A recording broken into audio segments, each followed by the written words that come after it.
Hi friends, welcome back to my YouTube channel. അപ്പോൾ ഇന്ന് ഞാൻ ഉണ്ടാക്കാൻ പോകുന്നത് ഒരു അടിപൊളി പരിപ്പ് പ്രഥമനാണ്. അപ്പോൾ വളരെ പെട്ടെന്ന് കുക്കറിലാണ് ഞാനിതോടെ ഉണ്ടാക്കുന്നത്. നല്ല ടേസ്റ്റുമാണ്. പെട്ടെന്നൊരു പായസം കുടിക്കണം തോന്നിയിട്ടുണ്ടെങ്കിൽ നമുക്ക് ഉണ്ടാക്കാൻ പറ്റുന്ന ഒരു പായസമാണ്. കുക്കറിലാകുമ്പോൾ നമുക്ക് വളരെ എളുപ്പത്തിൽ ഉണ്ടാക്കുകയും ചെയ്യാം.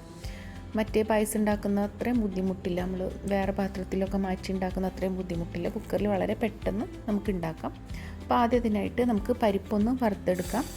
ഞാൻ 1/4 കപ്പ് പരിപ്പാണ് ഇവിടെ എടുത്തിട്ടുള്ളത്.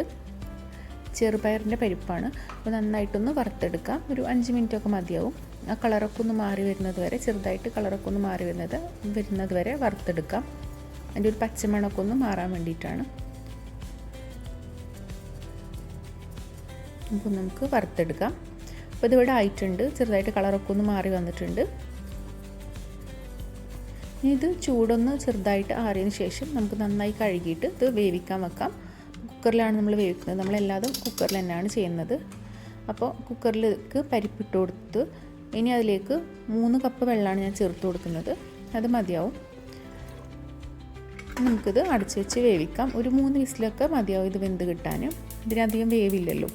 അപ്പോൾ ഇത് നന്നായിട്ട് വെന്തിട്ടുണ്ട്. നമുക്ക് നന്നായിട്ടൊന്നത് ഒന്ന് തിളപ്പിച്ചെടുക്കാം. വെള്ളം ഒന്ന് വറ്റുന്നത് വരെ ഒന്ന് തീയിൽ വെക്കാം. കുറച്ച് നെയ്യടക്കം ഒഴിച്ചു കൊടുക്കാം. അതിൽ കുറച്ച് വെള്ളമുണ്ട്, ഒരുപാട് വെള്ളമില്ല. അതൊന്ന് വറ്റിച്ചെടുക്കാം. ഇനി നമുക്കിതിലേക്ക് ഉരുക്കി വെച്ചിട്ടുള്ള ശർക്കര പാനി ചേർത്ത് കൊടുക്കാം. ഞാനിവിടെ 5 അച്ച് ശർക്കരയാണ് ചേർത്തിട്ടുള്ളത്. നല്ല മധുരമാണ്. നിങ്ങൾക്ക് ഇത്രയും മധുരം വേണ്ടെങ്കിൽ ഒരു 4 അച്ചൊക്കെ ചേർത്താൽ മതിയാവും. ഇങ്ങനത്തെ പായസമൊക്കെ ഉണ്ടാക്കുമ്പോൾ നല്ല കറുത്തിട്ടുള്ള ശർക്കര ചേർക്കുന്നതാണ് നല്ലത്. അപ്പോൾ നന്നായിട്ട് ശർക്കരയും ഈ പരിപ്പൊക്കെ ഒന്ന് നന്നായിട്ട് മിക്സ് ആവുന്നത് വരെ നമുക്കിതൊന്ന് തിളപ്പിച്ചെടുക്കാം. ഒന്ന് വറ്റി വരുന്നത് വരെ.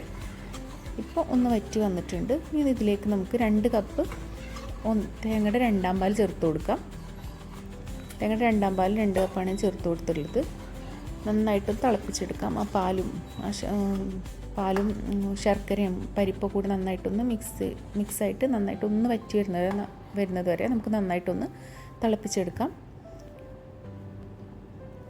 ഇനി നമുക്ക് കുറച്ച് ഒരു ഉപ്പ് ചേർത്ത് കൊടുക്കാം. ടേസ്റ്റൊക്കെ ഒന്ന് ബാലൻസ് ആവാൻ വേണ്ടിയിട്ട് ഒരു 1/4 ടീസ്പൂൺ ഉപ്പ് ചേർത്ത് കൊടുക്കാം. എല്ലാ പായസത്തിലും ഇത്തിരി ഉപ്പ് ചേർത്ത് കൊടുക്കുമല്ലോ. നമുക്ക് ഒരു ടീസ്പൂൺ ജീരകം, ഒരു ചെറിയ കഷ്ണം ചുക്ക്, ഒരു 4-5 ഏലക്കായ ഒന്ന് ചെറുതായിട്ടൊന്ന് ചതച്ചെടുക്കാം. ഒന്ന് ചൂടാക്കിയിട്ടൊന്ന് ചതച്ചെടുക്കാം. ചുക്കും ജീരകമൊക്കെ ചേർക്കുമ്പോൾ ഈ പായസത്തിന് നല്ലൊരു ടേസ്റ്റാണ്, നല്ലൊരു ഫ്ലേവറും കൂടാണ്. ഇല്ലെങ്കിൽ ഏലക്കായുടെ പൊടി മാത്രം ചേർത്താലും മതി. ഈ ടൈമിൽ ഇതിലേക്ക് ചേർത്ത് കൊടുക്കാം. ചതച്ച് വെച്ച ചുക്കും ജീരകവും ഏലക്കായും ഒന്ന് ചേർത്ത് കൊടുക്കാം. നന്നായിട്ടൊന്ന് മിക്സ് ചെയ്തെടുക്കാം. അപ്പോൾ പായസം ഒന്ന് വറ്റി വന്നിട്ടുണ്ട്. 2ാം പാലൊക്കെ ഒന്ന് വറ്റി വന്നിട്ടുണ്ട്. ഈ ടൈമിൽ നമുക്ക് 1ാം പാൽ ചേർത്ത് കൊടുക്കാം. 1 കപ്പ് 1ാം പാലാണ് ഞാൻ ചേർത്ത് കൊടുത്തിട്ടുള്ളത്. 1ാം പാൽ ചേർത്തിട്ടുണ്ടെങ്കിൽ നന്നായിട്ടൊന്ന് മിക്സ് ചെയ്തിട്ടൊന്ന് ചെറുതായിട്ടൊന്ന് പതിച്ച് വന്നാൽ മതി. തിളക്കണ്ട, ചെറുതായിട്ടൊന്ന് ചൂടായിട്ട് വന്നാൽ മതി. നമുക്കിതിലേക്ക് തേങ്ങാക്കൊത്തും കാഷ്യൂ ഒക്കെ ഒന്ന് വറുത്തിടാം. നമുക്ക് ഗ്യാസ് അവിടെ ഓഫാക്കിയിട്ടുണ്ട് പായസത്തിൻ്റെ. നമുക്കിതൊന്ന് വറുത്തിടാം. തേങ്ങാക്കൊത്ത് നിങ്ങൾക്ക് ഇഷ്ടമുണ്ടെങ്കിൽ കടിക്കാൻ ഇഷ്ടമുണ്ടെങ്കിൽ മാത്രം ചേർത്ത് കൊടുത്താൽ മതി. പക്ഷേ ഇങ്ങനത്തെ പായസത്തിലൊക്കെ തേങ്ങാക്കൊത്ത് കടിക്കുമ്പോൾ ഒരു പ്രത്യേക ടേസ്റ്റാണ്. ശർക്കര ചേർത്തിട്ടുള്ള പ്രഥമനിലൊക്കെ അത് ഇഷ്ടമില്ലെങ്കിൽ ചേർക്കണ്ട, നമുക്കത് സ്കിപ്പ് ചെയ്യാം. തേങ്ങാക്കൊത്ത് ഇവിടെ ആയിട്ടുണ്ട്. നമുക്കിതിലേക്ക് കുറച്ച് കാഷ്യൂ ചേർത്ത് കൊടുക്കാം. ഞാനിവിടെ മുന്തിരി ചേർത്ത് കൊടുക്കുന്നില്ല. അത് കടിക്കുന്നത് ഇവിടെ ആർക്കും ഇഷ്ടമല്ല. അപ്പോൾ ഞാൻ മുന്തിരി ചേർത്ത് കൊടുക്കുന്നില്ല. കാഷ്യൂ തേങ്ങാക്കൊത്ത് മാത്രമാണ് ചേർക്കുന്നത്. നിങ്ങൾക്കിപ്പോൾ മുന്തിരി വേണമെങ്കിൽ ഇപ്പോൾ ചേർത്ത് കൊടുക്കാം. അപ്പോൾ പായസം ഒന്ന് ചെറുതായിട്ട് തള വരുന്നുണ്ട്. നമുക്കിത് ഇതിലേക്ക് നമുക്ക് വറുത്ത് വെച്ചിട്ടുള്ള കാഷ്യും തേങ്ങാക്കൊത്തൊക്കെ ചേർത്ത് കൊടുക്കാം. കുറച്ച് നേരം ഒന്ന് മൂടി വെക്കാം. ഒരു 5 മിനിറ്റൊക്കെ. നമ്മുടെ പായസം ഇവിടെ റെഡി ആയിട്ടുണ്ട്. ഈ പായസം നമുക്ക് തോന്നും കുറച്ച് ലൂസാണ്. ശരിക്കും തോറും ഇങ്ങനെ കുറുകി വരും. അപ്പോൾ കറക്റ്റാണ്, നന്നായിട്ട് കുറുകിയിട്ടുണ്ട്. അപ്പോൾ നമുക്ക് വെള്ളം പോലെയാണ് പായസം കുറച്ച് കട്ടി കുറവാണെന്ന് വിചാരിച്ചിട്ട് ഒന്നും ചെയ്യേണ്ടാതിരിക്കും തോറും കുറുകി വന്നോളും. നമ്മുടെ പായസം അടിപൊളി പായസം ഇവിടെ റെഡി ആയിട്ടുണ്ട്. നമുക്ക് പെട്ടെന്ന് തന്നെ ഈ കുക്കറിൽ തന്നെ എല്ലാം ചെയ്ത് കൊടുക്കുന്നതുകൊണ്ട് പാത്രം മാറ്റിയൊന്നും വേണ്ട. അപ്പോൾ എല്ലാവരും ഒന്ന് ട്രൈ ചെയ്യുക, ഇങ്ങനെ ഉണ്ടാക്കി നോക്കുക. നല്ല ടേസ്റ്റുള്ള അടിപൊളി പായസമാണ്.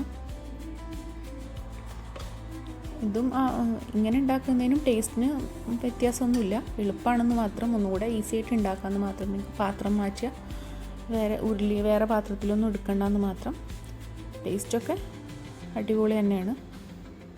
അപ്പോൾ എല്ലാവരും ഒന്ന് ട്രൈ ചെയ്ത് നോക്കുക. നമുക്ക് ഒരുപാട് പാത്രമൊന്നും വലിച്ചിടണ്ടല്ലോ. പെട്ടെന്നൊരു പായസം കുടിക്കണം തോന്നിയിട്ടുണ്ടെങ്കിൽ തേങ്ങ ചിരകേണ്ട ബുദ്ധിമുട്ട് മാത്രമേ ഉള്ളൂ. അപ്പോൾ വീഡിയോ ഇഷ്ടപ്പെട്ടെങ്കിൽ എല്ലാവരും ഒന്ന് സബ്സ്ക്രൈബ് ചെയ്യുക, സപ്പോർട്ട് ചെയ്യുക. പുതിയൊരു വീഡിയോ ആയിട്ട് വരാം. Thank you.